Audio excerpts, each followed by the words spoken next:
The gleaming Valoran warships descended through Earth's atmosphere like metallic angels, their arrival heralded by golden lights and harmonic tones that echoed across the globe.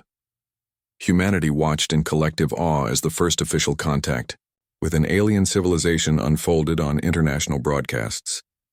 Admiral Thorne stood rigid beside the president as the Valoran delegation glided across the red carpet at Geneva. Their ambassador, who called himself Wren, moved with fluid grace, his iridescent skin catching the sunlight. "We come in peace and prosperity," Wren announced, his voice melodious through the translation matrix. "The Galactic Concord welcomes Earth with open arms." Thorne's hand tightened around his ceremonial sword. Something in Wren's eyes, too perfect, too practiced, set off warning bells in the veteran's mind. "Admiral, please," whispered the president. "This is a historic moment for humanity." Negotiations proceeded swiftly. The Valorans offered technology beyond human comprehension.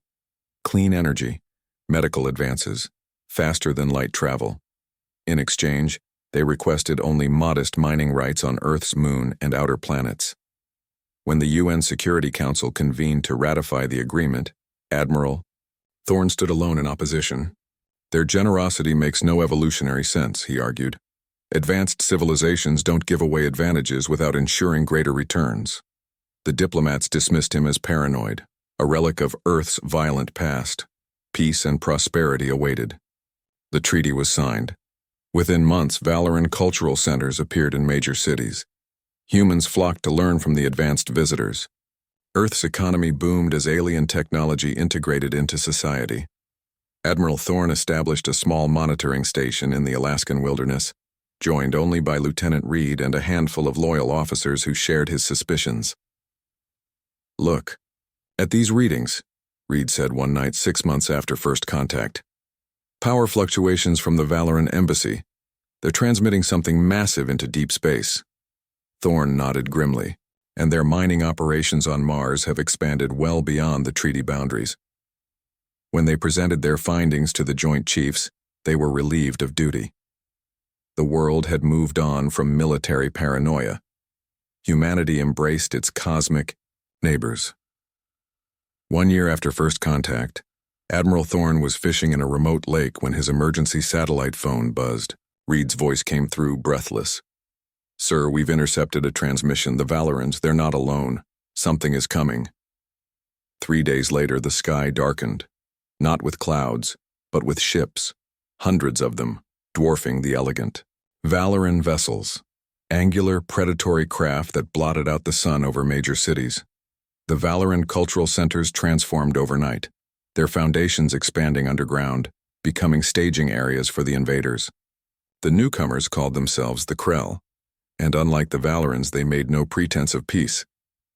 Earth's militaries scrambled to respond, but their weapons were ineffective against Krell shields.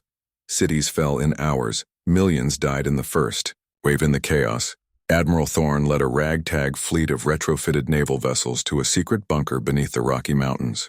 There, scientists had been reverse engineering Valoran technology, guided by Thorne's cautious foresight. The Valorans were scouts, Thorne explained to the assembled survivors. Advance agents sent to disarm us with false friendship while mapping our defenses. The Krell are the true face of the Galactic Concord, conquerors who use diplomatic species to soften their targets. Lieutenant Reed pointed to a schematic. "We've identified a weakness. The Krell ships communicate through quantum entanglement, but their ground forces rely on signals relayed through the Valoran centers." Thorne nodded. "If we can disrupt those signals, we might buy enough time to deploy our countermeasure." The countermeasure was a desperate gambit, a virus designed to infiltrate Valoran systems which they hoped would affect the Krell network. But delivering it required a direct connection to a cultural center. A small team infiltrated occupied London. Major Davis, a communications specialist, reached the central terminal as Krell patrols closed in. With seconds to spare, she uploaded the virus before falling to enemy fire. Across the globe, Valoran systems faltered. Krell ground forces lost coordination. It wasn't a victory, but it created a window. Admiral Thorne addressed the surviving military, leaders from his bunker command center. "Humanity made one mistake. We trusted too easily. But we won't make a second." He gestured to the display showing the virus spreading through enemy networks. We didn't just disrupt their communications. We sent them a message. On every Krell ship, on every Valoran terminal, the same words appeared in their language. Humans gave just one warning. This is it. Beneath the message, Earth's remaining nuclear arsenals launched simultaneously, not at Earth targets, but at the upper atmosphere, creating an electromagnetic pulse of unprecedented magnitude. The pulse, amplified by stolen Valoran technology, cascaded through the quantum entanglement network. Krell ships fell from the sky. Valoran centers went dark. The invasion stalled. It wasn't a victory, not yet.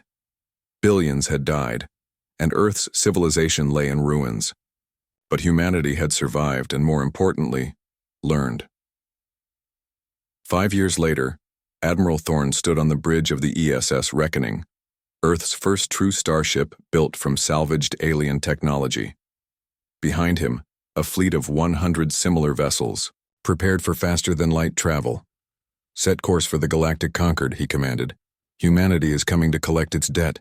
Lieutenant Reed, now captain of her own vessel, smiled grimly over the comm. And this time, we're not sending a warning first. The fleet vanished into the depths of space, carrying the lesson Earth had paid so dearly to learn.